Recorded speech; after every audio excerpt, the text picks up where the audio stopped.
반갑습니다. 고3 7월 전국연합학력평가 정치화법 해설을 맡은 저는 박민아입니다. 자, 우리 앞에서 선생님이랑 총평으로 전반적으로 이번 7월 학평이 어땠는지 난이도, 문항 등등에 대해서 간단하게 한번 살펴보았고요.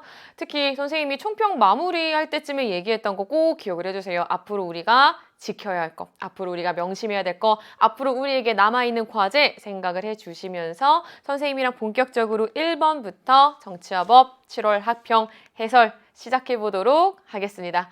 자, 우리 1번 문제는요. 발문 살펴보니까 정치를 바라보는 관점과 관련되어 있는 문제입니다. 워낙에 전통적으로 1번에 자주 배치되었던 문제였죠. 자, 보도록 하겠습니다. 현대사회는 다양한 집단들이 상호작용하는 가운데 사회활동이 전개되는 다원주의 사회이다. 결국에 여기가 포인트가 되는 거겠죠. 다양한 집단에서 나타나는 이해관계의 대립과 갈등을 조정하고 해결해가는 과정이 정치이다라고 하고 있기 때문에 우리 가는 넓은 의미의 정치에 해당하게 됩니다. 자, 이제 우리 나로 보도록 하겠습니다. 국가가 규칙과 법을 위반한 자들에 대해서 그 신체를 구속할 수 있는 강제력을 갖지 않는다면, 즉 이러한 물리적 강제력이라고 표현해도 되겠죠? 이러한 강제력을 국가가 만약에 갖지 않는다면 질서를 유지할 수 없을 거래요. 우리 뒤에 부분 조금 더 읽어볼게요.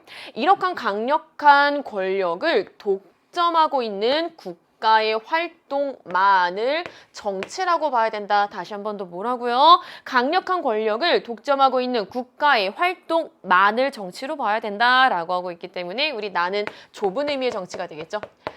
자, 이제부터 1번 보도록 하겠습니다. 국가 권력과 무관한 정치 현상을 설명하지 못한다라고 되어 있죠. 우리 국가 권력과 무관한 정치 현상을 설명하지 못하는 것은 좁은 의미의 정치가 되겠죠.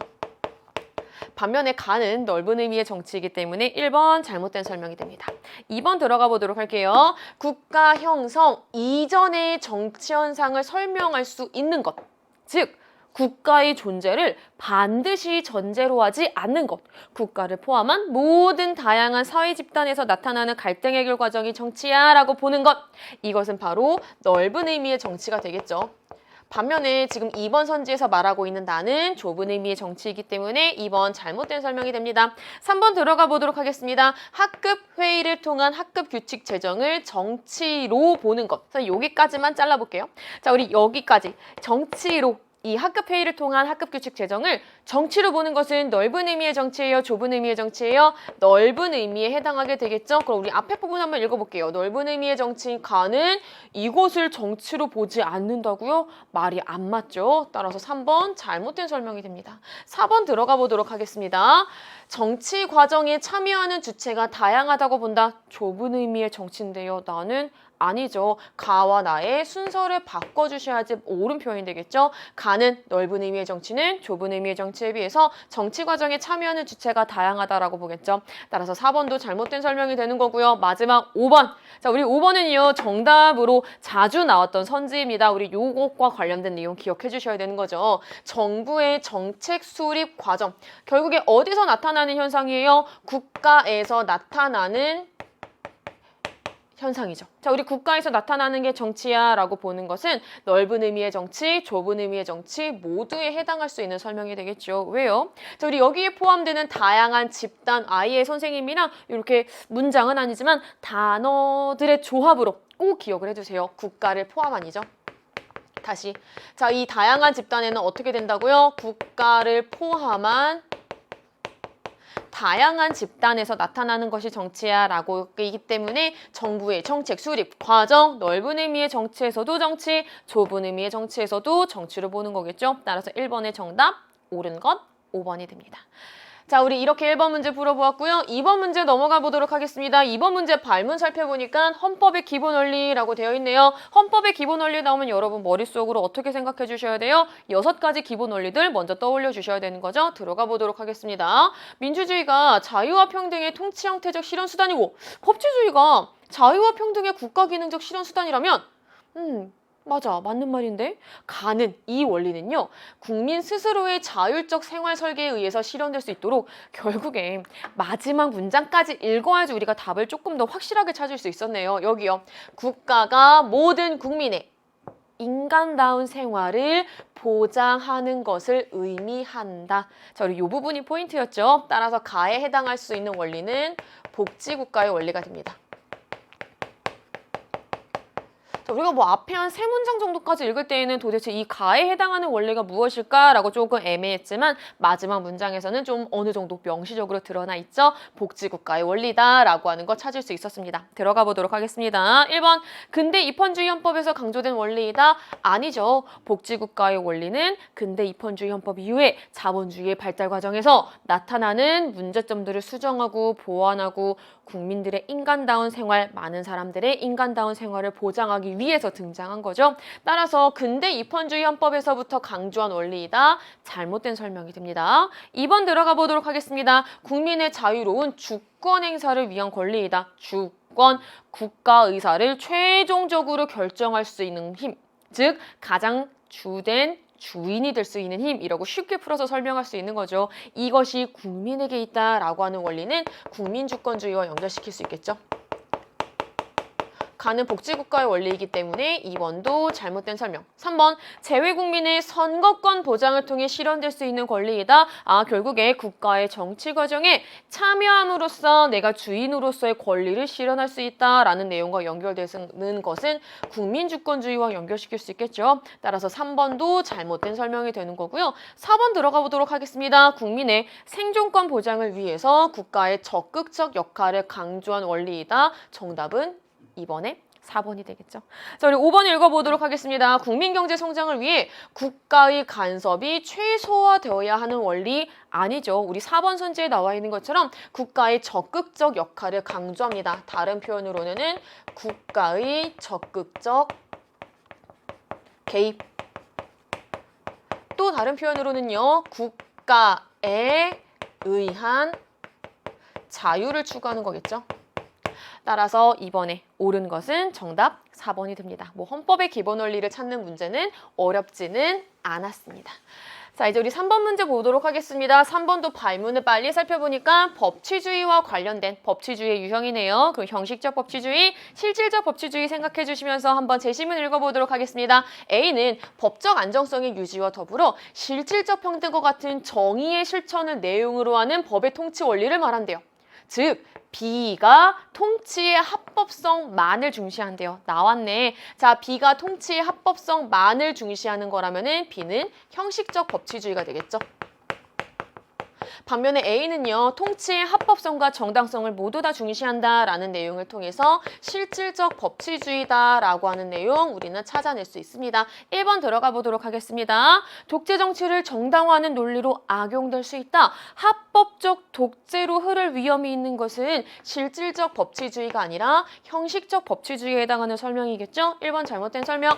2번 보도록 하겠습니다. 위헌 법률 심판제도 법률의 목적이나 내용이 헌법이 추구하는 정의, 인간의 존엄성 등등의 가치에 위배되는지 안 되는지 여부를 심판하는 제도, 이것은 바로 실질적 법치주의의 실현을 위한 우리나라의 제도가 되겠죠? 2번 잘못된 설명입니다. 3번 보도록 하겠습니다. 우리 여기에다가 한번 해보도록 할게요. A와 B, 형식적 법치주의와 이게 실질적 법치주의였으니까 실질적 법치주의와 형식적 법치주의 모두 다 기본권 제한은 법률에 의해서 가능하다라고 봅니다. 다시 한번 기본권 제한은요. 두 경우 모두 다 법치주의잖아요. 법에 근거했을 때 법률에 의해서만 기본권 제한은 가능하다라고 보기 때문에 이번에 3번도 잘못된 설명이 되겠죠. 4번 보도록 하겠습니다. 법률의 내용이 인간의 존엄성 보장에 부합해야 된다라고 법률의 내용적 정당성도 목적의 정당성도 중시하는 것은 실질적 법치주의에 해당하는 설명이겠죠. 따라서 4번 잘못된 설명이 되는 거고요. 5번 들어가 보도록 하겠습니다. 5번도 자주 나오는 선지였죠.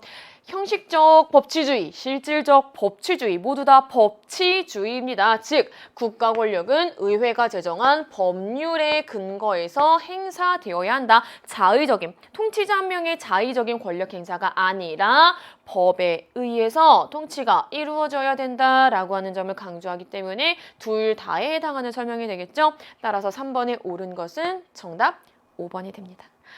자, 이제 우리 4번 문제 보도록 하겠습니다. 아동 청소년을 대상으로 강제추행을 저질러 유죄 판결을 확정받은 사람의 신상정보 등록을 규정한 법 조항은 헌법에 어긋나지 않는다라고 하는 결정이 나왔대요. 헌법에 어긋나지 않는다라고 하는 거는 쉽게 헌법에 합치된다라고 하는 의미로 해석해도 되는 거겠죠. 갑은 일률적으로 신상정보 등록 의무를 부과하는 것이 개인정보 자기결정권을 침해한다라고 하는 헌법소원 심판을 청구했대요. 이에 대해서 헌법재판소는요. 해당 조항이 성폭력 범죄 재발을 억제하고 성폭력 범죄자의 조속한 검거 등 효율적인 수사를 위한 것이다 라고 해당되는 법 조항의 목적은 정당하다라는 식으로 설명을 했네요. 그리고 두 번째, 신상정보 등록 자체로 인한 기본권 제한의 범위가 제한적인 반면 이를 통해 달성되는 공익은 매우 크다라고 했대요. 물론 이 법률 조항에 의해서 어느 정도 기본권의 제한은 이루어질 수는 있지만 이보다는 지켜지는 공익의 범위가 훨씬 더 크다라고 법익의 균형성과 관련된 내용도 설명하고 있죠. 즉, 이 부분과 관련해서는 기본권 제한과 관련된 과잉금지의 원칙 과 연결시켜서 설명하고 있는 부분입니다. 자, 그럼 기억부터 보도록 하겠습니다. 헌법재판소는요, 해당되는 법 조항이 과잉 금지의 원칙을 위배한 거예요? 위배하지 않은 거예요? 위배하지 않았다라고 판단한 거죠. 헌법에 어긋나지 않는다라고 판단한 거니까 따라서 기억, 옳은 설명이 됩니다. 니은 보도록 하겠습니다. 니은과 같은 기본권 유형은요, 결국에 자유권에 해당되겠죠. 자유권은요, 헌법에 열거되지 않아도 보장받을 수 있는 포괄적인 권리이다. 니은도 옳은 설명이 됩니다.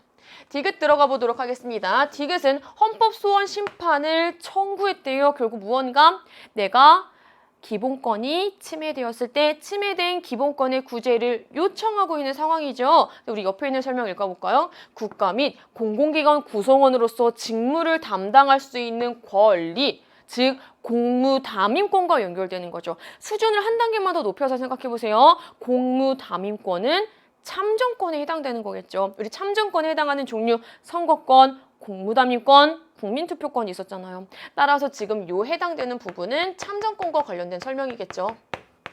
따라서 디귿은 잘못된 설명이 됩니다. 청구권과 관련되는 내용이 들어가야 되는 거니까요. 일단 디귿은 잘못된 설명. 자, 리을 보도록 하겠습니다. 헌법재판소는 보호하려는 공익과 침해되는 사익 둘 중에 어디가 더 크다라고 본 거예요. 이렇게 하면 좀 헷갈리겠다. 이렇게 밑줄로 할게요. 보호하려는 공익과 침해되는 사익. 어디가 더 크다라고 보는 거예요? 보호하려는 공익이 더 크다라고 하는 거죠. 따라서 보호하려는 공익보다 침해되는 사익이 더 작다고 보는 거죠. 이해됐어요? 다시 보호하려고 하는 공익보다 침해되는 사익이 더 작다고 보는 거죠. 따라서 리을은 잘못된 설명이 됩니다. 4번에 옳은 것은 기억, 니은에 해당하는 1번이 되겠죠. 자, 이제 우리 5번 보도록 하겠습니다. 갑은 을에게 2년 전에 3억 원을 빌렸으나 상환기간, 쉽게 말해서 갚아야 되는 기간. 상환기간이 1년이나 지났는데도 별다른 이유 없이 갚지 않았고요. 을의 채무 상환 요구, 쉽게 돈 갚아 라고 하는 요구가 거세지자 6개월 전에 연락을 끊고 잠적했대요. 을은 우연히 공항에서 갑이 출국하려는 것을 목격했대요. 그래서 갑을 붙잡아서 비행기를 타지 못하게 막았다라고 하는 상황이 됩니다. 결국에 기억에 해당하는 부분은 자구행위가 되겠죠. 자, 우리 밑에 있는 제시문도 한번 보도록 하겠습니다. A는 산책 중이던 개가 목줄이 풀려. A와 산책 중이던 개면은 이렇게 산책하지 않겠지. A와 산책 중이던 개가 목줄이 풀려서 지나가던 B에게 달려들었대요. 도망치던 B는 막다른 길에 몰리자 C의 대문을 부수고 집 안으로 들어갔대요. 그런데 걔는 B를 결국 물었고 공격을 멈추지 않았대요. 집주인 C는 B의 생명이 위험하다고 판단해서 자신 혹은 타인의 법익을 위해서, 즉 이 상황은 타인의 법익을 위한 상황, 개에게 막대기를 한 번 휘둘렀대요. 즉 자신 혹은 이 상황에서는 타인의 법익을 위해서 타인의 현재의 위난을 피하기 위한 혹은 자기 또는 타인의 현재의 위난을 피하기 위한 상당한 이유가 있는 행위가 되겠죠. 따라서 리을은 무엇에 해당하는 겁니까? 긴급 피난에 해당하는 거겠죠. 되셨나요? 자, 우리 5번 먼저 보도록 할게요. 다시 선지 중에서 5번에서부터 거꾸로 한번 올라가 볼게요. C의 리을은 결국 C가 지금 막대기를 휘두른 거죠. C의 리을과 같은 행동은 현재의 위난을 피하기 위한 긴급 피난에 해당한다. 옳은 것은 정답 5번이 되겠죠. 자, 일단 정답 먼저 찾아놓고 나머지 1번, 2번, 3번, 4번에 해당하는 선지들 분석해 보도록 하겠습니다. 을의 기억은 자구행이에요. 자, 우리 범죄 성립 요건과 관련해서 여러분이 기억해 두셔야 되는 건 뭡니까? 막 이렇게 자구행이 긴급피난 되게 잘 나눠. 근데 여기서 한 수준 더 올리는 거 연습하셔야 된다라고 했었죠. 다시 한번, 자, 우리 범죄 성립 요건 3가지 순서대로 어떻게 해당돼요? 구성 요건에 해당성. 그리고 구성 요건에 해당하는 행위가 위법해야 되고 위법한 행위가 사회 전체적으로 비난 가능성이 있어야 되는 상황이죠. 이해되셨죠? 요거 순서대로 따져서 이 모든 거를 다 충족했을 때 범죄가 성립한다라고 하는 거.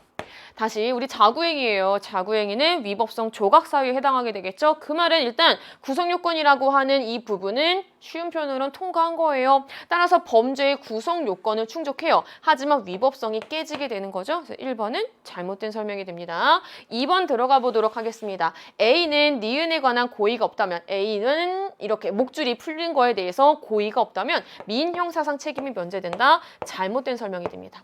자, 우리 민형사상 책임과 관련해서는 민법상의 책임과 민사상의 책임, 조금 더 정확한 표현을 이렇게 쓸게요. 민사상의 책임, 형사상의 책임, 두 가지로 구분이 될 수 있는 거죠. 자, 우리 형사상의 책임과 관련해서는요, 원칙적으로, 물론 예외인 경우도 있지만, 원칙적으로는 고의에 의한 경우일 때 형사적 책임을 집니다. 다시, 예외인 경우도 있지만, 원칙적으로 형사적 책임은 고의인 경우에 형사적 책임을 지게 됩니다. 하지만 우리 민사적 책임 한번 생각해 보세요. 민사적 책임이 뭔데요? 어렵게 생각하지 말고요. 불법 행위로 인해서 손해배상 책임을 지게 되는, 우리 요거 한번 생각해 보세요. 요게 대표적인 민사상 책임에 해당하는 경우죠. 그래서 우리 불법행위 고의인 경우에만 성립하니까 아니죠. 고의뿐만이 아니라 과실인 경우에도 성립할 수 있는 거죠. 다시 한번 정리해 볼게요. 우리 형사상 책임은요, 원칙적으로는 고의에 의한 경우일 때만 책임을 집니다. 하지만 우리 민사상 책임은 고의가 아니더라도, 즉 과실에 의한 것일지라도 불법행위로 성립할 수 있고, 이 경우에는 손해배상 책임을 질 수도 있는 거죠. 따라서 고의가 없다 할지라도 민형사상 책임이 면제된다라고 단정 지을 수 없습니다. 특히 민사상 책임이 면제된다라고 보기 어렵기 때문입니다. 이해되셨나요? 자, 이 부분이 조금 어려웠어요. 하지만 우리 정치화법 교과서 중에 있습니다. 정치화법 교과서에 탐구활동에 나와 있는 교과서가 분명히 있어요. 그렇다면 우리의 교육과정 안에 들어있는 내용이고 시험 범위에 쉽게 설명하면 해당되는 내용이라고 볼 수 있겠죠. 조금 한 단계 수준이 높기는 하지만 요거 같이 기억을 해주시길 바랍니다. 자, 이제 우리 3번 내용 보도록 하겠습니다. 디귿과 관련된 내용, B의 디귿 대문을 부수고 집 안으로 뛰어든 것은 위법성이 인정되나? 아니죠. 위법성이 깨지는 상황이죠. 따라서 3번 잘못된 설명이 됩니다. 4번 보도록 하겠습니다. B의 디귿은 아까 앞에서 봤던 요 내용, 대문을 부수고 집 안으로 뛰어든 거는요, 을의 기억과 달리 범죄의 구성 요건을 충족한다라고 되어 있는데요. 자, 다시 우리 자구행위와 긴급피난 모두 다 위법성이 깨지는 경우가 되는 거죠. 자, 우리 위법성이 깨진다라고 하는 거는요, 앞에서 설명했어요. 일단 어느 단계는 통과한 거예요? 구성 요건이라는 단계는 통과한 겁니다. 따라서 두 경우 모두 다 범죄의 구성 요건을 충족하는 거겠죠. 구성 요건을 충족했으니까 이제 그 다음 단계 위법성을 보자라고 했는데 위법성이 둘 다 깨지는 거예요. 이해되셨어요? 따라서 4번 잘못된 설명이 되겠죠. 따라서 5번에 옳은 것은 정답 5번이 됩니다. 자, 우리 5번에서 조금 여러분이 헷갈릴 수 있었던 부분은 선지 2번이라는 거 하나 기억을 해주시면 되고요. 자, 이제 우리 뒷페이지로 넘어가 보도록 하겠습니다. 6번 보도록 할게요. 6번 국가기관의 구성과 기능이죠. 이번 7월 학평에서는 어떻게 맞췄나 궁금하기도 한데 한번 살펴보도록 하겠습니다. 대통령이 대법원장을 임명하는 것은 대통령의 국가 원수로서의 권한이다. 네, 정답 1번 끝. 6번의 정답 1번입니다. 자, 우리나라에서의 대통령은요, 국가 원수이자 행정부 수반입니다. 자, 우리 행정부 수반으로서는요, 뭐 법률안 거부권, 대통령령 발포권 등이 있습니다.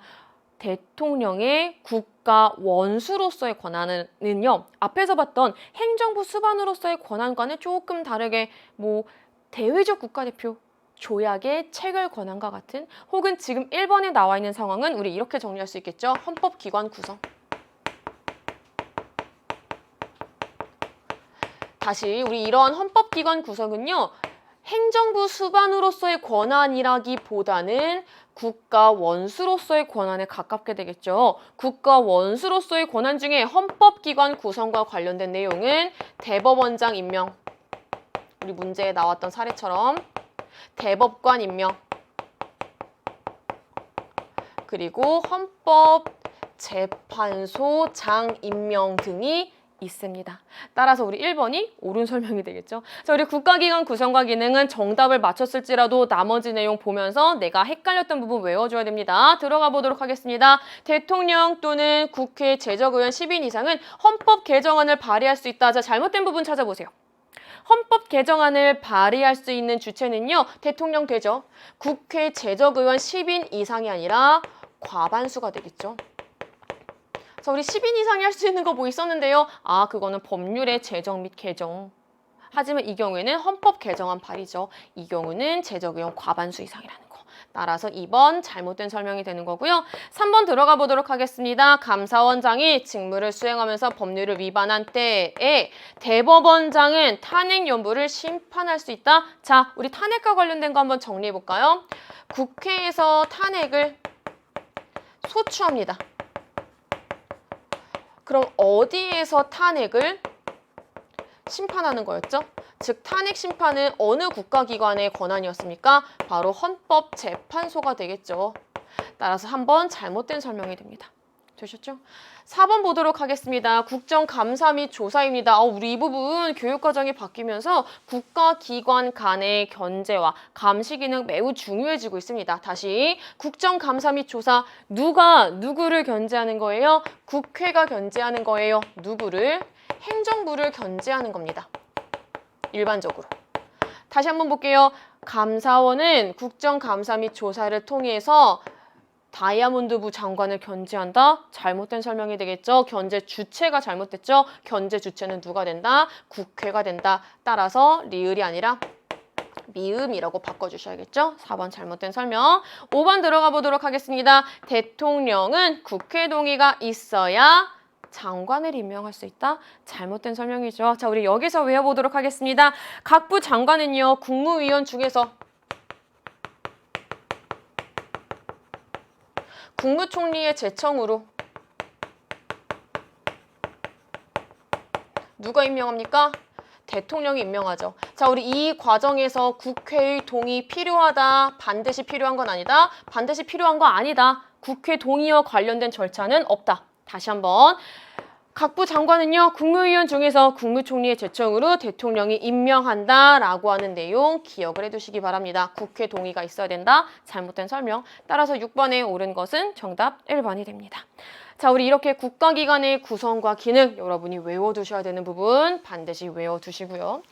자, 이제 7번 들어가 보도록 하겠습니다. 7번도요, 형벌과 보완 처분에 대해서 여러분이 잘 공부를 안 하고 넘어갔을 수 있었던 그런 빈틈을 노린 문제였어요. 선생님이 7번 문제가 많은 것을 시사하는 게 여러분이 형벌과 보완 처분을 안 배운 건 아니잖아요. 머릿속에 어느 정도 다 있지만 정말 세세한 부분까지 찝어서 묻고 있어요. 이런 문제가 정말 여러분에게 긴장감을 계속 갖도록 하는 문제죠. 이제 만약에 틀렸다면은 그래, 나 여기 세세한 부분까지 이번 기회를 통해서 공부했어 라고 하는 마음가짐을 좀 얻었으면 좋겠어요. 왜 이렇게 막 세세한 데서 나와 싫어 이렇게 하지 말고 틀렸어? 이제 세세한 부분까지 틀린 김에 알아둬야지 라고 하는 마음가짐 꼭 갖길 바랄게요. 자, 이제 7번 보도록 하겠습니다. A부터 어디까지 나와 있어요? D까지 나와 있네. E까지 나와 있네. 일단 적어볼게요. A, B, C, D, E 모두 다 형벌과 보완 처분과 관련된 내용이래요. A는 신체의 자유를 제한한다라는 점에서 B, C와 같은 종류의 형벌이래요. 그 A, B, C를 묶어서 형벌의 종류 중에서 자유형이라고 묶을 수가 있겠죠. B, C와 같은 종류의 형벌이지만 A는요, 정역을 부과하지 않는다요. 그러면은 자, 우리 자유형에 해당하는 거 뭐 있었죠? 일단은 그냥 적어볼게요. 순서대로 징역, 금고, 구류가 있었죠. 이해됐어요? 자, 요거를 해석을 잘 해야 돼.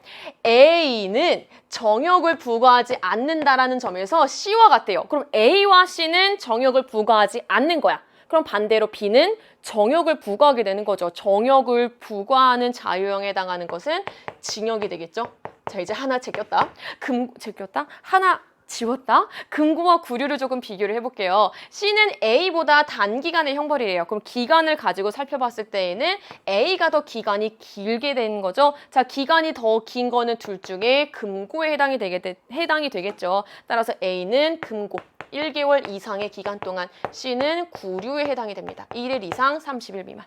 되셨나요? 여기까지? 자, 이제 D와 E 보도록 하겠습니다. D는 일정한 형의 선고가 있으면은 그 형의 효력으로서 당연히 일정한 자격이 상실되는 것을 말한다. 바로 자격 상실이죠. 자, 우리 자격 상실의 포인트는요. 이게 정답과 연결되기도 하지만 여기가 포인트예요. 일정한 형의 선고가 있으면은 형의 효력으로서 당연히 일정한 자격이 상실되는 거예요. 자, 이때 해당하는 자격은요. 여러분이 1번의 정답과도 연결되는 건데 막 운전면허 자격증, 무슨 원동기 자격증, 이런 자격증이 아닙니다. 요거 선생님 이런 거 배웠어요? 배웠어. 우리 수능특강 교재에 그대로 있어. 선생님이 총평 때 얘기했을 거예요. 이제 교과서 수능특강 본문으로 돌아가자라고. 수능특강에 형벌과 보완 처분에 정말 워딩 그 자체로 나와 있어요. 자, 우리 교육과정에서는요. 요 정도만 기억하셔도 충분합니다.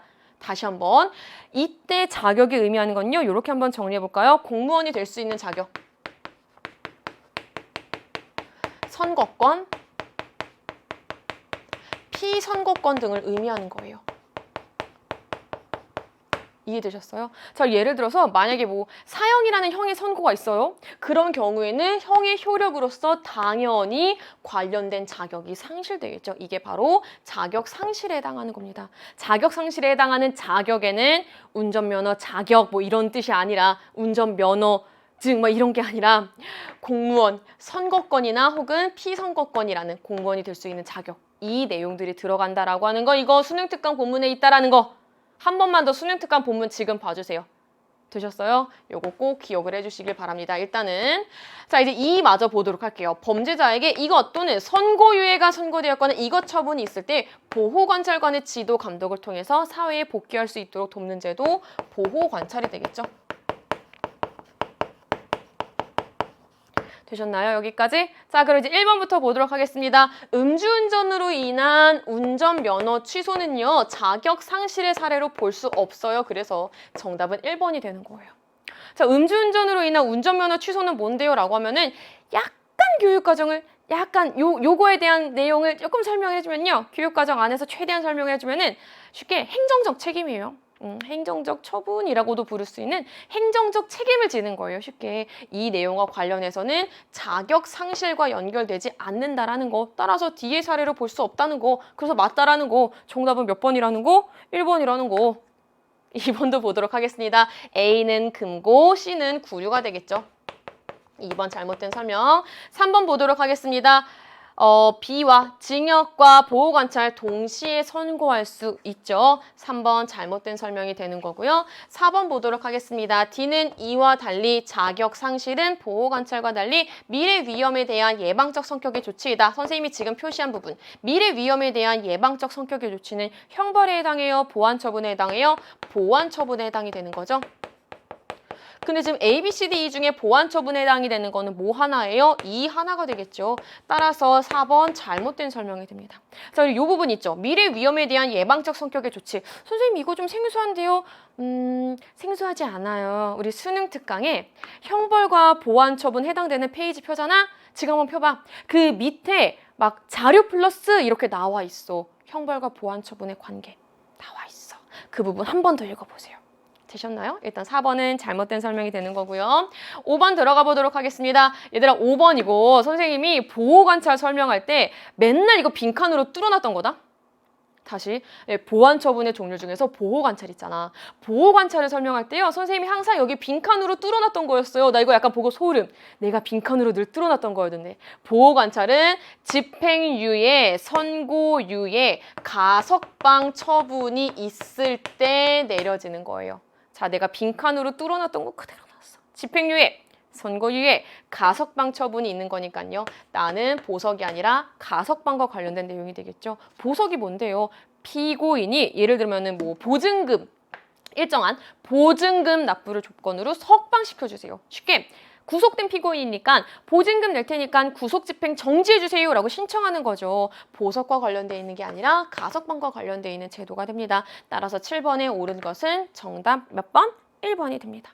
이 부분은요, 선생님이 계속 설명하지만 여러분이 잘 외우지 않았을 것 같은 그런 포인트까지 건드리는 매우 시사하는 부분이 많은 문제입니다. 자, 우리 수능 특강 본문, 교과서 본문으로 돌아가서 꼭 다시 한번 체크를 해주십사 부탁드리면서 8번 문제 넘어가 보도록 하겠습니다. 가나다라의 법률 조항이 강조하는 발문에 나와 있네요. 민법의 기본 원리에 대한 설명. 자, 우리 민법 103조에는요. 선량한 풍속 기타 사회질서에 위반한 사항을 내용으로 하는 법률 행위는 무효로 한대요. 당사자의 궁박, 경솔 또는 무경험으로 인해서 현저하게 공정을 잃은 법률행위는 무효로 한대요. 라는 점을 통해서 가와 나는 어떤 근대 민법의 기본 원리에 대한 수정 및 보완일까요? 바로 계약 자유의 원칙에 대한, 이거 조심해야 돼요. 가와 나가 계약 자유의 원칙과 해당된다라고 하면 안 돼요. 계약 자유의 원칙에 대한 수정 및 보완과 연결시킬 수 있는 부분이 되겠죠. 자, 달을 보도록 하겠습니다. 소유자는요, 그 소유물을 사용, 수익, 처분할 권리가 있는데 중요한 건 여기죠. 법률의 범위 내에서 해야 된다. 즉, 때에 따라서는 좀 제한될 수도 있는 상대적 권리다라는 점을 통해서 무엇? 사유재산권 존중의 원칙, 혹은 뭐 다른 표현으로는 소유권 절대의 원칙에 대한 수정, 보완으로 볼 수 있겠죠. 마지막 라 보도록 하겠습니다. 제조물 책임법, 제조물의 결함으로 인해서 발생한 손해에 대한 제조업자 등의 손해배상 책임을 규정함으로써 피해자 보호를 도모하고 국민 생활의 안전 향상과 국민 경제의 건전한 발전에 이바지함을 목적으로 하는 거. 결국 이 제조물 책임법은 우리가 민법의 기본 원리 중에서 무엇의 사례라고 공부했던 거였죠? 환경오염과 함께 더불어서 무과실 책임의 원칙과 연결되는 거였죠. 즉, 과실 책임의 원칙의 수정 및 보완, 혹은 뭐 과실 책임의 원칙과 병존하는 내용이었죠.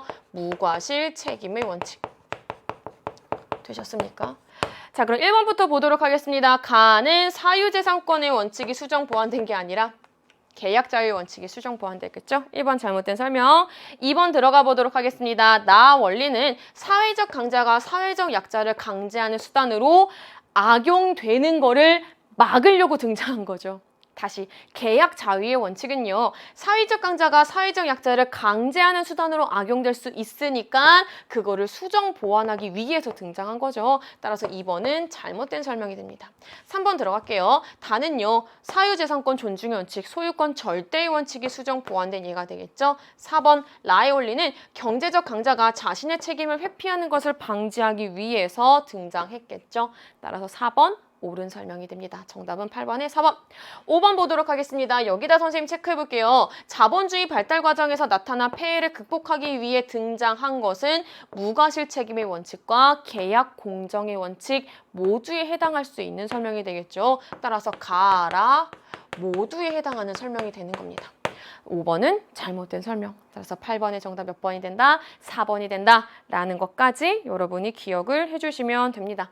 뭐 민법의 기본 원리와 관련해서는 어렵지는 않은 문제였습니다. 이제 9번 들어가 보도록 하겠습니다. 9번 역시 교육과정이 바뀌면서 새롭게 등장한 내용, 반드시 알아둬야 되는 내용이죠. 지방자치와 관련된 내용입니다. 들어가 보도록 하겠습니다. 자, 우리 9번에 뭐 A제도에 대한 소개가 나와 있어요. 일단 A가 뭔지를 알아야겠죠. A는 선생님이 모르고 얘기를 해버렸는데 지방자치예요. 주민이 스스로 지역의 사무를 처리하는 것으로서 일정한 지역을 단위로 자치단체가 설립되고 지방정부로서 역할을 한다. A가 바로 지방자치가 되는 거겠죠. 자, 우리나라의 지방자치 제도는요, 의결기관과 집행기관으로 나눌 수 있습니다. 의결기관은 쉽게 지방의회, 집행기관은 지방자치단체장이라고 나눌 수 있죠. 자, 우리 시험 문제는요, 지방의회, 지방자치단체장이라고도 나올 수 있고 의결기관, 집행기관이라고도 나올 수 있으니까 요 두 가지 표현을 여러분이 같이 기억을 해두시길 바랍니다.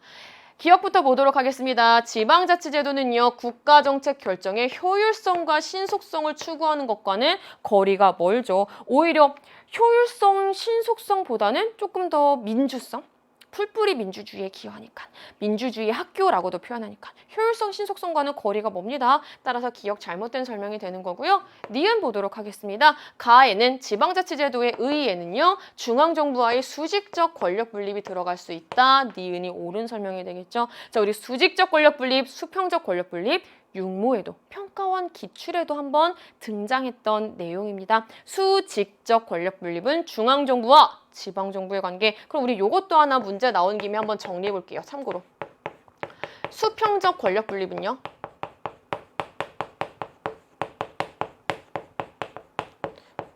이를테면 삼권 분립과 같이 입법, 행정, 사법으로서의 권력 분립을 의미하는 거겠죠. 따라서 니은은 옳은 설명이 됩니다. 지방자치는 수직적 권력 분립, 니은 옳은 설명. 디귿 보도록 하겠습니다. 기역과 디귿은 모두 다 지방의회죠. 광역 지방의회, 기초 지방의회 모두 별도의 비례대표 선출을 위한 투표도 함께 실시하는 거죠. 즉 지방의회는 지역구 의원과 비례대표 의원으로 모두 구성이 되는 거니까요. 따라서 디귿 옳은 설명이 됩니다. 리을 보도록 하겠습니다. 주민 소환 투표의 대상 리을과 니은 모두에 들어갈 수 있는 거죠. 자, 우리 주민 소환 투표의 대상 기억해 주셔야 되죠. 지자체장 그리고 지방의회 의원, 물론 이때 지방의회 의원은 비례대표 의원 빼고 지역구 의원만 해당이 되지만 어쨌거나 니은, 리을 모두 다 주민 소환 투표의 대상이 되는 거였죠. 리을 잘못된 설명이 돼서 정답은 니은, 디귿에 해당하는 9번에 3번이 됩니다. 자, 우리 지방자치는요, 새로 들어왔기 때문에 아직까지 우리 모의고사, 평가원, 학평 단위의 시험에서는 어렵게 등장하지는 않았어요. 하지만 반대로 여러분이 좀 소홀히 했다가는 쉬운 문제임에도 불구하고 틀릴 수 있다는 거. 좀 경각심을 가지면서 10번 문제 넘어가 보도록 하겠습니다. 자, 우리 ABC는요, 정당제도 유형과 관련된 거래요. 1당제, 양당제, 다당제래요. 민주적인 정권 교체가 가능한가? 교체가 가능하려면 둘 이상이 있어야 되는데 불가능하대요. 정권 교체가 가능하지 않대요. A는 1당제에 해당하는 설명이 되겠죠. 의회 내 제3당의 중재 가능성이 있는가? 제3당의 중재 가능성이 있다라는 거는요. 3개 이상의 정당이 의회 내에서 이를테면은 정권 획득을 위해서 3개 이상의 정당이 존재하는 거겠죠. 영향력을 행사하고 있는 거겠죠. 그럼 C는 다당제, B는 양당제가 될 겁니다. 이제부터 들어가 보도록 하겠습니다. 기억 볼게요. 군소정당의 난립 가능성. 자, 우리 군소정당의 난립 가능성은 양당제랑 다당제 중에 어디가 더 높아요? 다당제에서 더 군소정당의 난립 가능성이 높겠죠. 우리 발문에 나와 있는 거, 선지에 나와 있는 걸로 볼게요. 군소정당 난립의 가능성이 낮은 건 그럼 양당제가 될 겁니다. 양당제는 다당제에 비해서 군소정당 난립 가능성이 낮다. 기억, 옳은 설명이 되겠죠. 니은 보도록 하겠습니다. 여기 정책 실패에 대한 책임 소재가 불분명한 거. 다시 양당제와 다당제 중에서 정책 실패에 대한 책임 소재가 더 불분명한 쪽은 다당제에 해당하게 되겠죠. 따라서 다당제는 양당제에 비해서 정책 실패에 대한 책임 소재가 불분명하다. 니은도 옳은 설명이 되네요. 정답은 찾았다. 자, 우리 디귿과 리을도 보도록 하겠습니다. A는 1당제는 유권자의 정당 선택 폭이 넓다라고요? 그럴 리가. 유권자의 정당 선택 폭은 다당제에서 제일 높겠죠. 1당제는 정당이 한 개인데 선택을 한다라는 건 얘랑 얘 중에 선택하는 건데 1당제는 쉽게 설명하면 영향력을 가진 정권을 획득할 수 있는 정당이 하나밖에 없는 건데 아니죠. 따라서 디귿 잘못된 설명.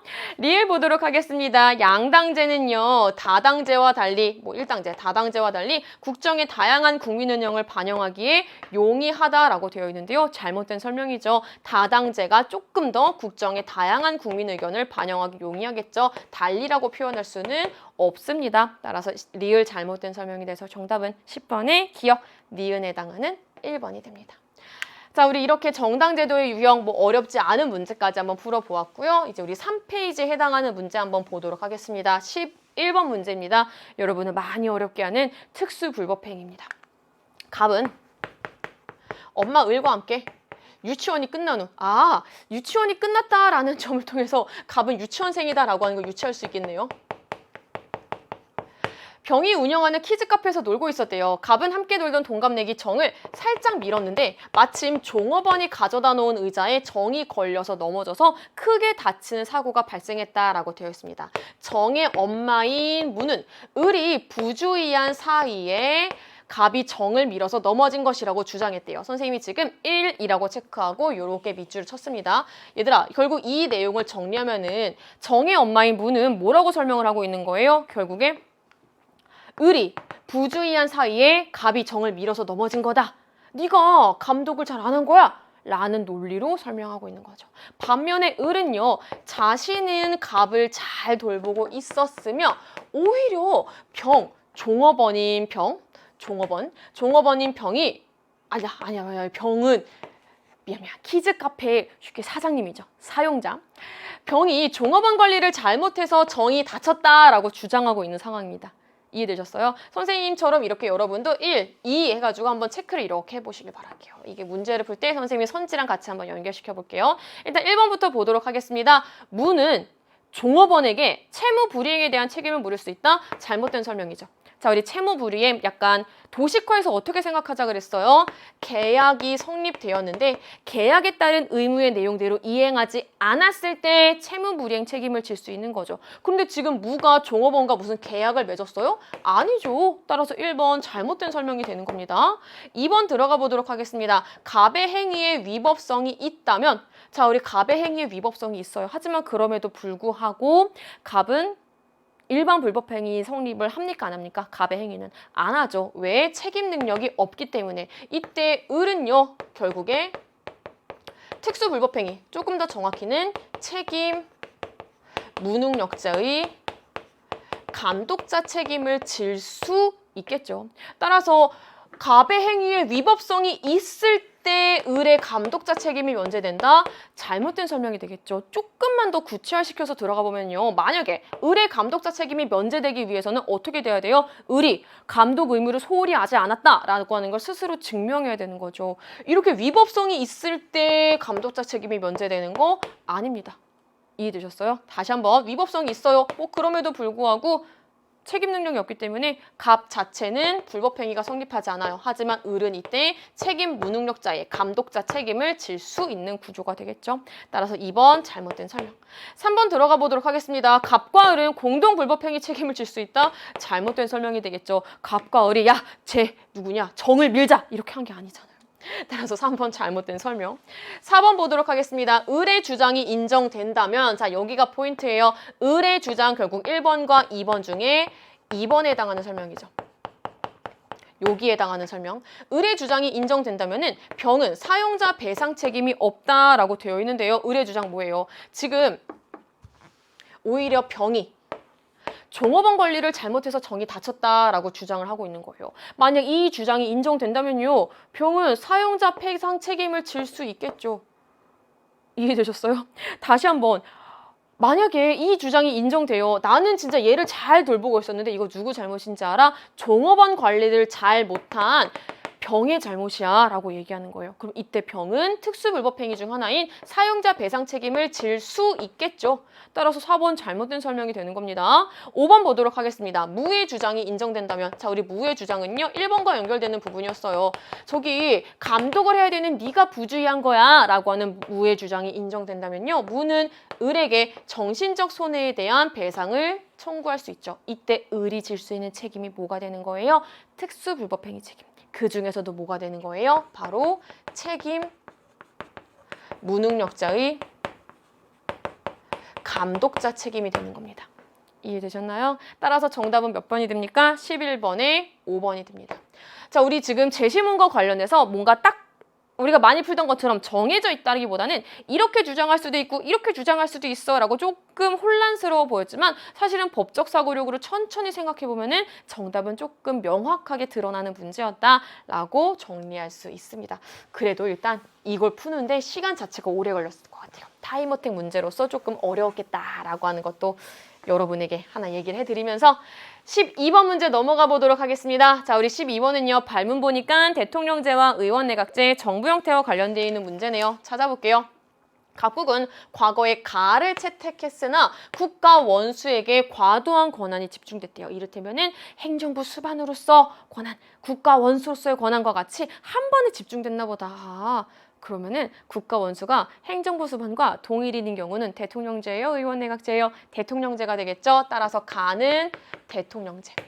이에 각국은요, 헌법 개정을 통해서 나를 채택하고 그럼 나는 의원내각제가 되겠죠. 의회를 구성하기 위한 선거를 실시했다라고 되어 있습니다. 헌법 개정 후에 의회 의원 선거 결과는 이렇게 나와 있어요.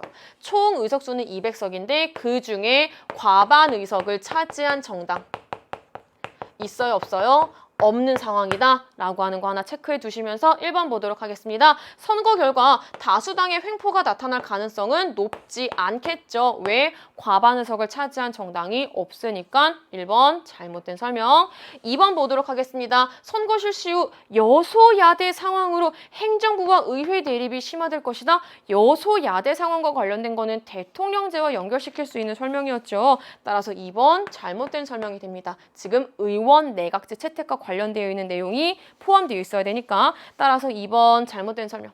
3번 들어가 보도록 하겠습니다. 선거 실시 후에 각국의 행정부는 의회에 법률안을 제출할 수 있다. 정답 3번이네. 왜? 의원 내각제, 행정부의 법률안 제출권 인정. 행정부와 입법부 사이에 구름다리 있어. 가능해. 3번 옳은 설명이 되는 거죠.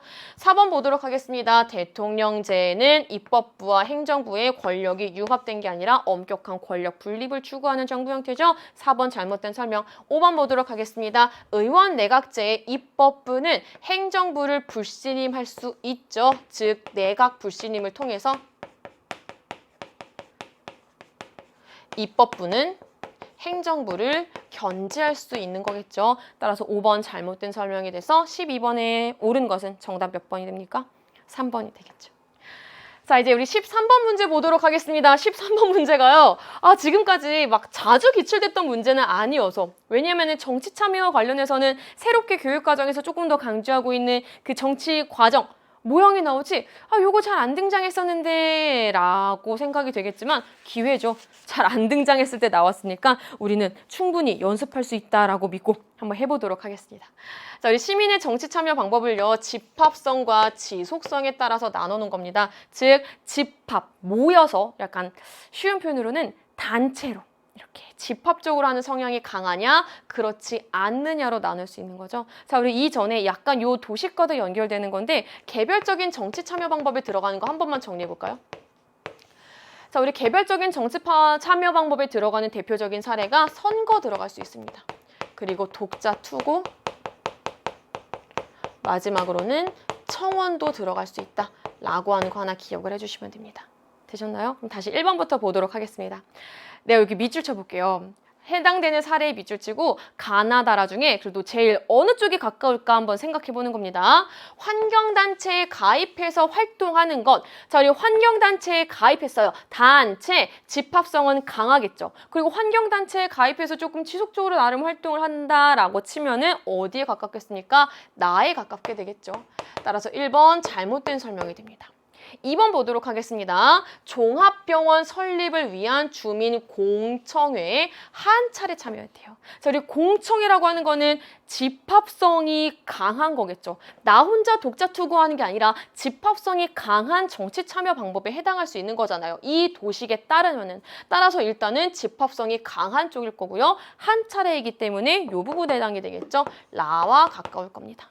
되셨나요? 따라서 2번도 잘못된 설명. 3번 들어가 보도록 하겠습니다. 공공기관의 홈페이지에 개인적인 민원을 일회적으로 제기하는 것. 개인적인 민원을 일회적으로 제기하는 것은 다에 가깝겠죠? 요 해당되는 설명은 따라서 나보다 다에 가깝다? 3번 옳은 설명이네. 13번의 정답은 3번. 자, 우리 4번도 보도록 하겠습니다. 당원으로서 매회 전당대회에 참여하는 것, 집합적 성격이 강하고 매회 참여한다, 지속성도 강하게 나타나는 거겠죠? 따라서 나에 더 가까울 겁니다. 4번도 잘못된 설명이 되는 거고요.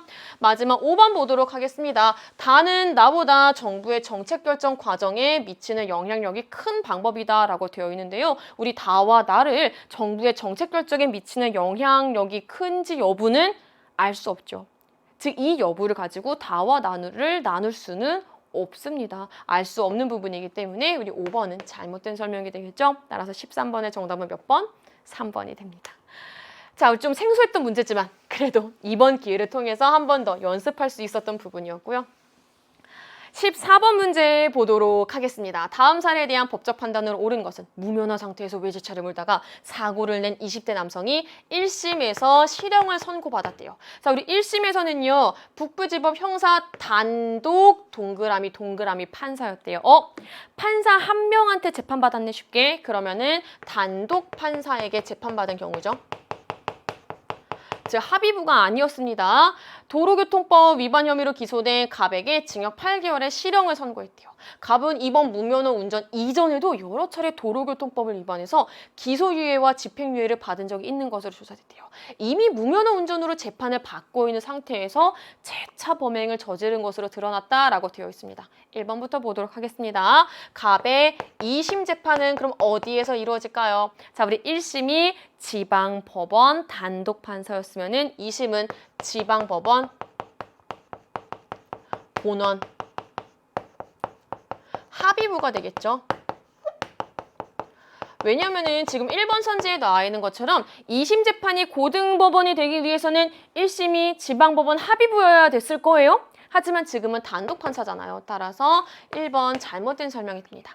2번 들어가 보도록 할게요. 자, 우리 1심에서 징역 8개월의 실형을 선고했대요. 검사가 항소를 하지 않으면 갑의 유죄 판결은 확정된다? 아니죠. 어떤 경우일 수도 있어요.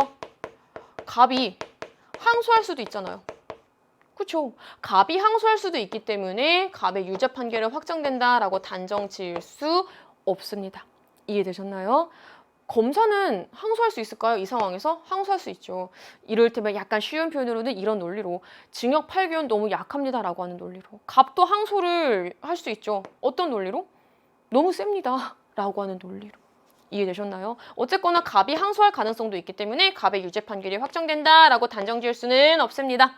자, 3번 보도록 하겠습니다. 자, 여기도 개념의 빈틈이에요. 국민참여재판 뭔지 알아요? 그걸로 끝나면 안 되는 문제였습니다. 자, 여기 국민참여재판을 받을 수 있었으나 잘못된 설명이에요. 왜냐하면 국민참여재판은 두 가지 기억해 주세요. 형사사건의 경우에, 형사재판인 경우에요. 그리고 1심에서 지방법원 합의부 관할 사건이에요.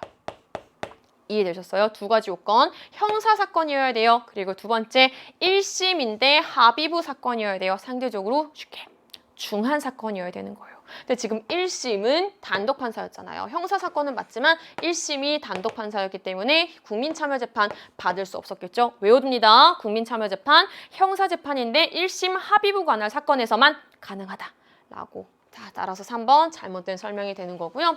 4번 들어가 보도록 하겠습니다. 위 판결의 근거가 된 기역 도로교통법은 형식적 의미의 형법 아니죠. 실질적 의미의 형법이 됩니다. 자, 우리 요것도 막 자주는 등장하지 않았던 부분이라서 선생님이 너무 좋은 것 같아요. 이번에 여러분이 연습할 수 있어서. 자, 형식적 의미의 형법은 이름이 형법. 실질적 의미의 형법은 이름이 형법은 아니지만 그 안에 범죄와 이에 대한 제재가 있는 법. 따라서 도로교통법 이름이 형법은 아니지만 그 안에 무엇이 범죄이고 그에 해당하는 형사적 제재 등등이 나와 있기 때문에 실질적 의미의 형법이겠죠. 4번 잘못된 설명입니다. 자, 우리 5번 보도록 하겠습니다. 기소유예 뭔데요? 자, 우리 기소유예는요, 교육과정이 바뀌면서 조금 더 강조됐어요. 기소유예 여러분 알아두셔야 돼요. 우리 수능 완성, 연계교재에서도 기소유예와 관련된 문제들이 종종 등장합니다. 다시 한번. 자, 우리 기소유예를요, 여러분이 한 단계 더 위로 올려보세요. 어디에 들어가요? 불기소 처분에 들어가는 거예요. 자, 우리 불기소 처분이 뭔데요? 기소하거나 불기소하거나 그를 통해서 수사가 종결되는 거죠. 결국 기소할지 불기소 처분을 내릴지는 누가 결정하는 거예요? 검사에 의해서 결정이 내려지는 거죠. 이해되셨어요? 자, 우리 요게 바로 니은이었죠? 기소유예. 자, 디귿 보도록 하겠습니다. 집행유예. 얘도 여러분이 수준을 한 수준 올려보세요. 집행유예는 어디 안에 들어가는 거예요? 유죄 안에 들어가는 거죠. 자, 결국 유죄 선고 안에 들어가는 카테고리 중에 하나가 집행유예가 되는 겁니다. 이해되셨어요? 자, 이러한 선고는 누구에 의해서 이루어지는 거예요? 법관에 의해서 이루어지는 거겠죠. 쉽게 말해서 판사에 의해서. 따라서 디귿은 니은과 달리 법원에서 결정된다, 선고에 의해서 결정되는 거니까 5번이 옳은 설명이 되겠죠. 따라서 14번의 정답은 5번이 됩니다. 자, 이렇게 기소유예와 집행유예가 한꺼번에 있으니까 순간 헷갈렸을 수 있고요. 특히 14번의 3번 국민참여재판은 형사재판인 경우에 1심 합의부 사건에서만 적용된다. 요거를 기억하셔야지 풀 수 있었던 문제였습니다. 14번 문제 이렇게 한번 풀어보았고요. 15번 들어가 보도록 하겠습니다. 국제법의 법원과 관련되어 있는 문제예요. 국제법의 법원 중에서 단서조항 빨리 보세요. 조약 국제관습법 중에 하나다라고 되어 있습니다. 갑을 병정 중에 누가 일관되게 옳은 응답을 했는지 한번 찾아볼게요. 원칙적으로 체결 당사국에게만 법적 구속력을 가지려면은 맞아요 라고 하면 조약이에요. 그리고 밑에 있는 내용도 다 조약에 해당되는지를 볼게요. 별도의 국제법 체결 절차를 통해 효력이 발생하는가? 네, 조약은 그렇게 발생해요. 여기까지 괜찮아요? 국내 문제 불간섭이 대표적인 사례에 해당하는가? 아니요. 왜냐하면 국내 문제 불간섭은 대표적인 국제관습법 중에 하나가 되겠죠. 따라서 아니에요. 이건 조약이 아니거든요. 됐네. 잘했네. 갑 잘했네. 이렇게 되는 거예요. 을 볼게요. 원칙적으로 체결 당사국에게만 법적 구속력을 갖는가? 아니요. 포괄적 구속력 가져요. 그러면 단서조항 중에서 국제관습법이 되어 있죠. 이제 우리 밑에까지 다 맞는지 볼게요. 별도의 국제법 체결 절차를 통해 효력이 발생하는가? 아니요. 그쵸? 왜냐면은 국제사회에서 반복적인 관행이 법적 확신을 얻어서 효력이 생기는 거잖아요. 따라서 뭔가 명시적인 절차는 따로 존재하지 않죠. 따라서 아니에요 라고 표현하는 거 괜찮아요? 밑에 국내 문제 불간섭이 대표적인 사례에 해당하는가? 동그라미라고 해야지 일관적인 응답인데 얘는 아니라고 했잖아요. 결국 잘못됐네. 얘는 잘못 말했어. 일관적으로 되지 않았어. 자, 이제 병 보도록 하겠습니다. 그럼 일단 맨 위에 부분이 조약이 해당할 수 있겠구나라는 거 눈치챌 수 있죠. 그럼 여기가 동그라미여야 되는데 X라고 표현했기 때문에 얘도 일관적인 응답하지 않았어요. 자, 우리 마지막 정 보도록 하겠습니다. 자, 그러면은 체결 당사국에 의한 법적 구속력 가지지 않아요. 국제관습법이네요. 일관적으로 국제관습법인지 볼게요. 별도의 국제법 체결 절차 따로 없어요. 괜찮아요. 국내 문제 불간섭 대표적 사례예요. 맞아요. 일관적인 응답했네. 정, 옳은 설명이 되는 겁니다. 따라서 제대로 응답한, 일관적 응답을 한 사람들은 누구누구? 갑과 정에 해당하는 2번이 됩니다. 16번 문제 보도록 하겠습니다. 16번은요. 헌법재판소의 권한을 분류한 것이다 라고 되어 있습니다. 한번 찾아볼게요. 여러분이 여기서 힌트를 빨리 얻을 수 있는 거는 청구권자를 보세요. 청구권자를 보니까 가와 나는 모두 다 국민이에요. 반면에 다는 법원이 되는 거겠죠? 이거를 통해서 우리가 유추할 수 있습니다. 우선 가와 나는요. 국민이 헌법재판소에 무언가 청구할 수 있다라는 점을 통해서 헌법소원이다 라고 하는 걸 유추할 수 있습니다. 국민이 청구할 수 있는 건 유일하게 헌법소원이죠. 일단 두 가지 이렇게 적어주시고요. 다를 보도록 하겠습니다. 법원이 헌법재판소에 가서 청구할 수 있는 청구 주체가 되는 경우는 위헌, 법률, 심판이 되겠죠. 그럼 이제부터 가와 나를 한번 나눠보도록 하겠습니다. 나는요, 법원에 신청한 위헌, 법률, 심판, 제청, 신청이 기각된 경우예요. 국민이 법원에 위헌, 법률, 심판, 제청 신청을 했는데 법원에 의해서 기각된 경우 국민이 직접 헌법재판소에 청구할 수 있는 것은 위헌 심사형 헌법소원이겠죠. 그렇다면 가는 법률에 따른 모든 구제 절차를 거친 후에 그럼에도 불구하고 만약에 다시 공권력에 의해서 기본권이 침해됐어요. 근데 법률에 따른 모든 구제 절차를 거친 후에 청구할 수 있는 것은 바로 권리구제형 헌법소원이 되겠죠. 이렇게 나눴습니다. 지금 선생님이 어떻게 나눴는지 보셨어요? 국민이 할 수 있는 거다 헌법소원 나눴어요. 법원이 할 수 있는 거다 위헌, 법률, 심판 써놨어요. 그리고 이 두 가지를 제시문을 보고 조건을 보고 나눈 겁니다. 그럼 기억부터 보도록 하겠습니다. 가에서 인용 결정을 할 때에는 헌법재판관 6인 이상의 찬성이 있어야 했었죠. 기억, 옳은 설명이 됩니다. 자, 우리 헌법재판소에서 인용 결정을 한다. 헌법재판관 6인 이상의 찬성이 있어야 된다. 요거 여러분이 좀 정족수와 관련해서 같이 기억을 해주시기 바랍니다. 기억 옳은 설명. 니은 보도록 하겠습니다. 나에서 위헌 결정이 내려지면 그래 이 법률 헌법에 위배돼 라고 하는 결정이 내려지면 해당 법률의 효력은 상실되고 맞아요. 효력은 소송 당사자에게만 적용되는 게 아니죠. 국민 모두에게 적용되겠죠.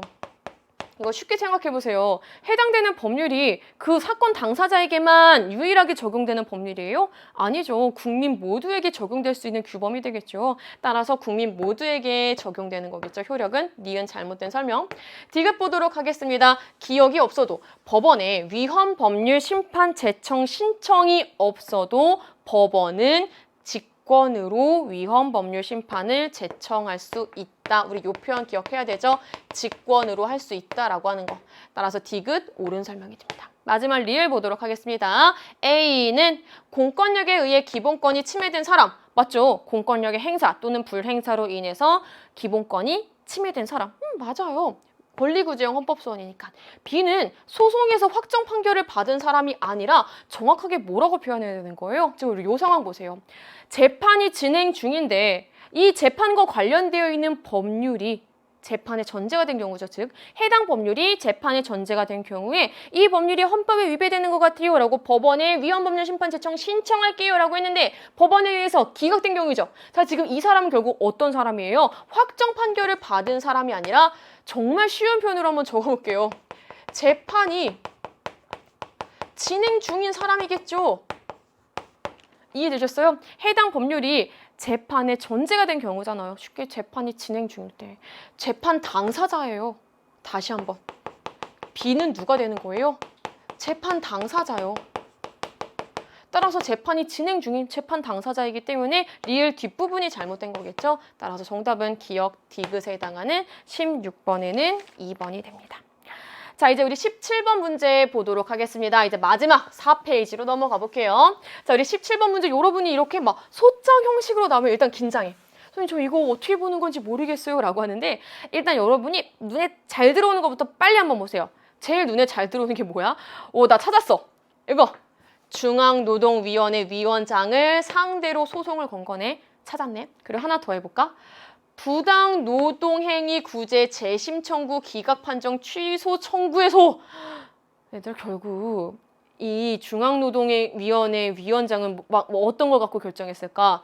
부당 노동행위와 관련된 거 갖고 뭐한가 막 이렇게 결정을 내렸겠죠. 라고 하는 것까지 유추하면 되는 거예요. 이해되셨어요? 자, 그럼 이제부터 하나씩 정리를 해보도록 하겠습니다. 우리가 알 수 있는 거 이거 약간 구제 절차와 관련된 거구나. 지방노동위원회가 있었을 거고요. 물론 여기 소장에는 명시적으로 드러나 있지는 않지만 그리고 중앙노동위원회가 있었을 겁니다. 그리고 지금은 중앙노동위원회 위원장을 대상으로 행정심판을 걸고 있는 행정소송을 걸고 있는 상황이죠. 다시 행정소송을 걸고 있는 상황이 되는 겁니다. 이해되셨어요? 여기까지? 자, 다시 중앙노동위원회 위원장의 재심 판정이 마음에 안 들어요. 그거의 취소를 구하는 소송인 행정소송이 이루어지고 있는 상황이 지금 이 소장과 연결시킬 수 있는 부분입니다. 자, 이제부터 또 한번 유추해 볼게요. 이 행정소송 누가 청구했어요? 대표이사인 갑이 청구했어요. 그럼 갑은 근로자, 사용자 중에서 사용자에 해당하게 되겠죠? 다시 이 행정소송을 제기한 거 누구야? 갑이 되겠죠. 갑은 사용자예요. 자, 이제부터 여기서부터는 안 나와 있어. 조금 여러분이 법적 사고력을 갖고 유추해야 돼. A 주식회사와 노동조합 사이의 부당 노동행위 구제 재심 신청 사건에 대해서 재심 판정을 취소해 주세요 라고 하는 판결을 갑이 요구한 거야. 그럼 한 단계만 올라가 봐. 중앙노동위원회는 뭐라고 결론을 내렸을까?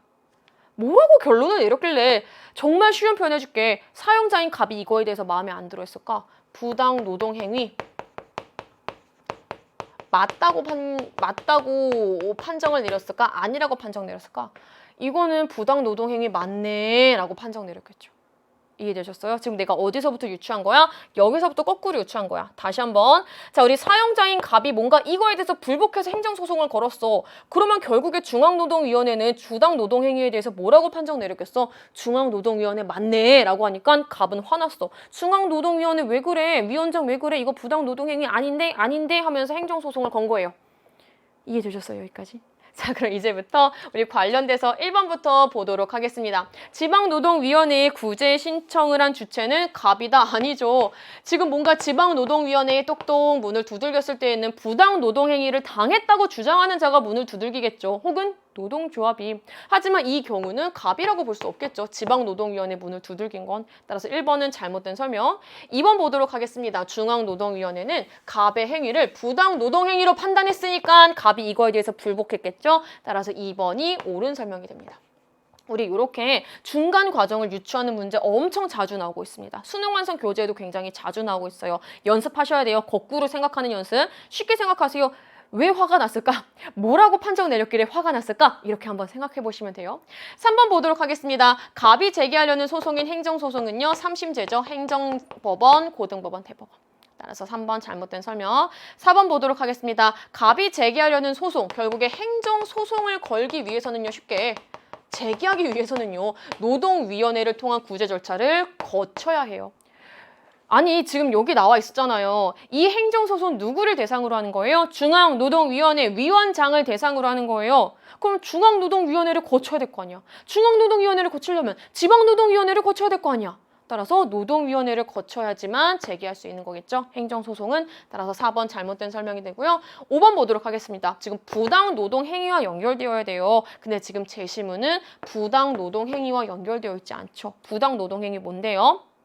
근로삼권을 침해하는 행위. 근로삼권을 행사했다라는 이유로 불이익을 주는 행위죠. 지금 5번에 나와 있는 사례는 부당 노동 행위와는 어울리지 않기 때문에 5번 잘못된 설명이 돼서 17번에 옳은 것은 정답 2번이 됩니다. 자, 이 과정을 법적 사고력으로 생각하는 거 여러분 반드시 해주셔야 되는 겁니다. 자, 이제 18번 문제 들어가 보도록 하겠습니다. 국제연합의 주요 기관과 관련되어 있는 문제예요. 국제연합의 초기에 A의 거부권 행사로 인해서 A의 거부권으로 인해서 라는 점을 통해서 우리 A 어디다 라고 찾을 수 있어요. 안전보장 이사회다 라는 거 찾을 수 있습니다. 그러자 B는요. 한국을 포함한 네팔 등 9개국이 국제연합 회원국의 자격을 갖춘 국가임을 확인하는 한편 A의 권고 없이 안보리의 권고 없이 B가 독자적으로 회원국의 가입을 승인할 수 있는지. 자, 여기가 조금 어려웠을 거예요. 신가입국, 회원국의 가입을 승인할 수 있는 국제연합의 주요 기관은요. 총회예요. 다시 한번 우리 이거 꼭 알아두길 바랍니다. 총회가 하는 일 중에 하나는 뭐라고요? 회원국의 가입 승인. 새로운 회원국의 가입 승인과 관련된 거 총회가 할 수 있는 일이다 라는 거 기억을 해주시면 됩니다. 자, 그 다음에 이 부분이 좀 어려웠던 이유가 한 단계 더 나왔어요. 이거 선생님이 좀 근데 강조했던 내용이기도 한다. 요것에 권고적 의견을 묻기로 결정했대요. 즉 국제연합의 다른 산하기관, 주요 기관들이 국제연합의 주요 기관인 여기한테 법적인 권고 의견을 물어볼 수 있어요. 야 우리 막 권한 가지고 이거 갖고 지금 약간 해석이 분분한데 이거 법적으로 좀 나한테 권고적 의견을 해줘 라고 권고적 의견을 물을 수도 있어요. 근데 물론 밑에 부분을 통해서도 찾을 수 있죠. 국제연합의 사법기관인 C, 국제사법재판소입니다. 되셨나요? 자, 이제부터 우리 찾아보도록 하겠습니다. 1번, 안전보장이사회는 정기적인 투표로 선출되는 15개 이사국으로 구성된다? 잘못된 설명이죠. 왜냐하면 이사국은 어떻게 나뉘어져요? 상임 이사국과 비상임 이사국으로 나뉘어지죠. 뭐 비상임 이사국이야 어느 정도 임기가 있고 선출될 수 있지만 상임 이사국은 영미프러 중 5개 나라가 고정되어 있는 형태죠. 따라서 모두 다 15개 이사국이 선출된다. 잘못된 설명이 되겠죠. 2번 넘어가 보도록 하겠습니다. B는 국제평화와 안전을 책임지고 있는 실질적 의사결정 기구이다. 잘못된 설명이죠. 이 표현 기억해 주세요. 국제평화와 안전을 책임지고 있는 실질적 의사결정 기구, 1차적 의사결정 기구라고 하는 표현도 기출된 적이 있습니다. 여기는 안전보장이사회입니다.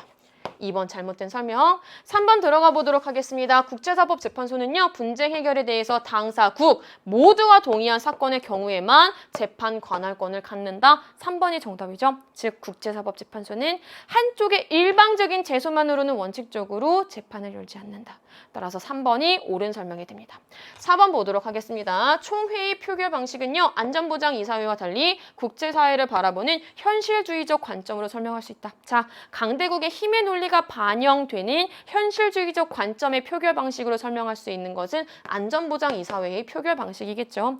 따라서 4번 잘못된 설명이 되는 거고요. 5번 들어가 보도록 하겠습니다. 여기 부분 체크해 볼게요. 비상임 이사국을 선출하며 안전보장이사회의 비상임 이사국을 선출하며 새로운 가입국의 승인을 담당하는 일은 어디에서 하는 거냐면은 기억해 둡니다. 총회에서 하는 일입니다.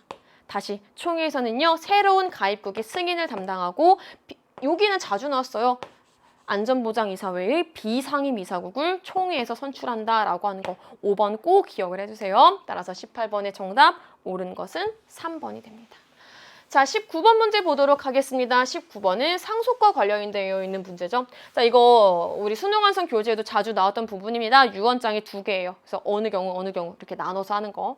자, 제 아들인 B는 C와 이혼을 했는데 이혼 당시 자녀 D가 있었습니다. 3년 후에 B는 E와 혼인신고를 했고 F를 낳아서 살고 있었습니다. B가 2019년 12월 30일 심장마비로 사망하였습니다. 사망 당시 B에게는 집이 한 채 있었고 채무는 없었습니다. B는 사망 당일, 즉 2019년 12월 30일 모든 재산을 저에게 주겠다는, 결국 저는 A가 되겠네요. 저에게 주겠다라는 유언을 남겼습니다. 그런데 제 아들 B니까 B의 B보다 더 위에 직계 존속에 해당되게 되겠죠. 다시 유언을 남겼습니다. 그런데 B의 사망 후 전 재산을 복지시설에 증여한다라는 유언장이 또 발견되었습니다. 자, 지금 제시문에 유언장이 법적 효력이 있는지 없는지 안 나와 있어요. 그럼 우리 이제 눈치챌 수 있죠? 법적 효력이 어디가 있고 어디가 없고 막 이런 식으로 나올 거라는 거. 자, 이제 이에 대해서 변호사가 법적 조언을 해주는 거예요. 만약에 기억의 유언, 사망 당일 모든 재산을 저에게, A에게 주겠다라는 유언만 유효하다면요. 경우의 수는 이렇게 나눠볼 수가 있죠. A가 이 유언에 따라서 상속을 받는 경우. 자, 우리 유언이 효력이 있다면은 유언에 의해서 상속이 이루어지죠. 자, 유언에 의해서 상속이 이루어져요. A가 상속을 받아요. 근데 이런 경우도 있죠. 법정 상속인인 E와 F, D가 A를 상대로 유류분 반환을 청구할 수도 있는 거죠. 유류분 반환 청구권을 행사할 수도 있는 거죠. 물론 A가 다 받으세요 라고 할 수도 있지만 유류분 반환을 청구할 수도 있는 거죠. 이해되셨어요? 어쨌거나 A는 법정 상속분만을 받을 수 있어요. 잘못된 설명이 되겠죠. 이해되셨어요? 1번 조금 더 쉽게 생각해 볼래요? 선생님이 요거 기억하자라고 했어요. 유언의 효력이 있다면 유언에 의해서 상속이 이루어지는 거죠. 그럼 법정 상속분과는 조금 거리가 멀 겁니다. 라고 생각하셔도 돼요. 자, 우리 2번 보도록 하겠습니다. 니은만 유효하다면, 이 유언만 유효하다면요. D와 F의 법정 상속분은 같지 않아요. 일단 이거 여러 방법을 한번 생각을 해볼게요. 앞에서 말한 대로 효력이 있는 유언이 있어요. 법적 효력이 있는 유언이 있으면은 그 유언에 의해서 이루어지는 거죠. 전 재산을 복지시설에 증여할 수 있습니다. 이때 그래 증여합시다 라고 할 수도 있지만 법정 상속인이 이 복지시설을 대상으로 유류분 반환 청구권을 행사할 수도 있는 거죠. 이해되셨어요? 자, 그때 D와 F는요, 법정 상속인으로서 동순입니다. 즉, 법정 상속분의 일정 비율을 유류분으로서 이렇게 보장받고 있는 거죠. 따라서 D와 F의 법정 상속분 자체는 같죠. 이해되셨어요? 아니, 어쨌거나 이 상황도 유언이 있다면은, 효력이 있다면은 법정 상속분으로 연결되지도 않겠죠. 이렇게 쉽게 생각하셔도 사실은 되는 문제 같아요. 따라서 2번은 잘못된 설명이고요. 3번 들어가 보도록 하겠습니다. B의 사망 당시 D가 미성년자라면 C가 대신 상속받을 수 있어요? 잘못된 설명이 되겠죠. 4번 보도록 하겠습니다. 자, 유언이 모두 무효예요. 유언의 효력이 없다면 어떻게 이루어져요? 법정 상속이 이루어지는 거죠. 자, 우리 법정 상속인 누가 되는 거예요? 직계, 비속 및 배우자죠. E, F, D가 되겠죠. 배우자의 법정 상속분은 F의 1.5배예요. 50% 가산하는 거니까 4번이 정답이네요. 되셨나요? 자, 이제 우리 5번 보도록 하겠습니다. 마찬가지의 상황 둘 다 무효예요. 무엇이 이루어져요? 법정 상속이 이루어져요.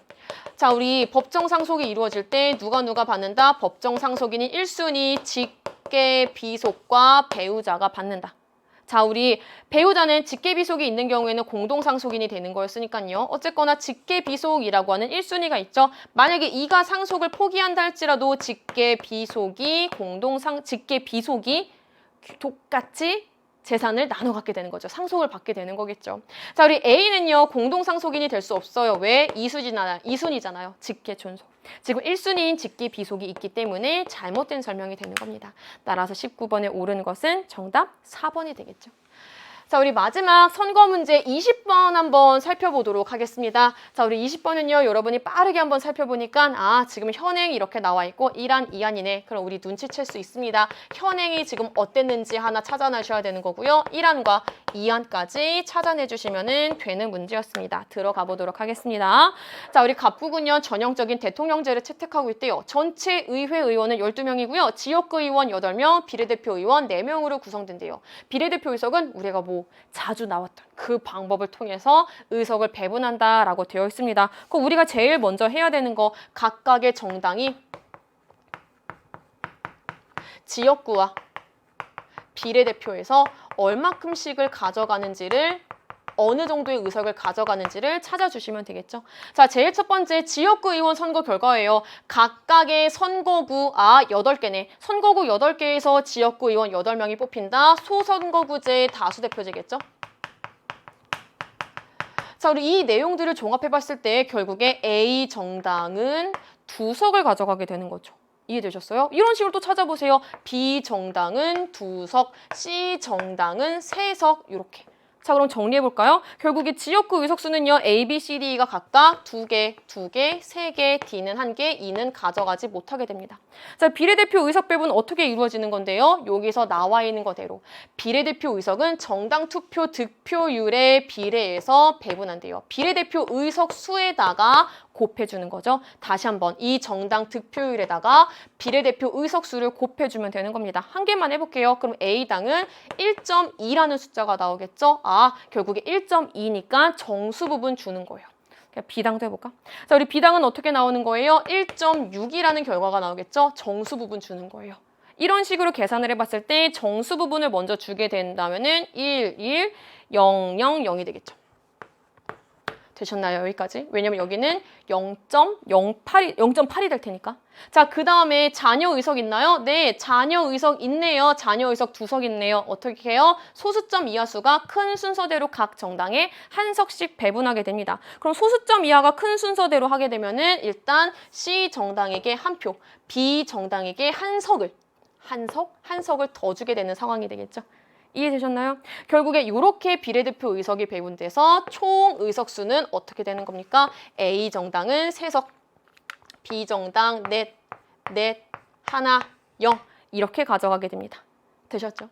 자, 이제 1안 보도록 하겠습니다. 1안의 방법은요. 현재 의회 전체 의석을 정당 투표 득표율에 비례해서 이게 무슨 뜻이야? 그냥 시키는 대로 한번 해볼까요? 정당별 총의석을 할당한대요.